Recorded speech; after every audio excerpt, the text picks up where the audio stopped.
السلام علیکم۔ جسے اللہ نے تمہاری دعاؤں میں شامل کیا ہے، اللہ اسے تمہاری زندگی میں بھی شامل کر دے گا۔ ہو سکتا ہے وہ خود فرمانے والا ہو، تم بس امید کا دامن مت چھوڑنا۔ اللہ کی رضا کے سامنے دنیا کی نہیں چلتی۔ جب وہ کہے گا ہو جا، بے شک سب ہو جائے گا۔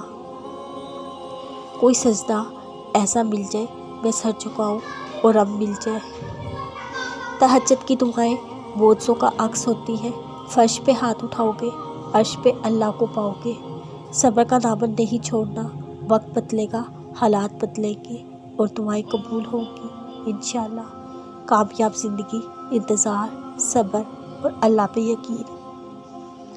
رسول اللہ صلی اللہ علیہ وسلم نے فرمایا، وہ شخص ہم میں سے نہیں جو چھوٹوں پہ مہربانی نہ کرے، بڑوں کی عزت نہ کرے۔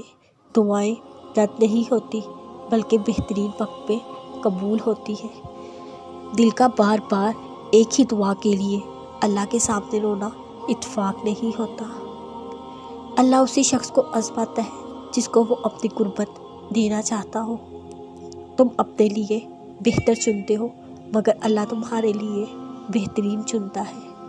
اللہ دیر انہی کے لیے کرتا ہے جن کا مانگنا اسے پسند آ جاتا ہے۔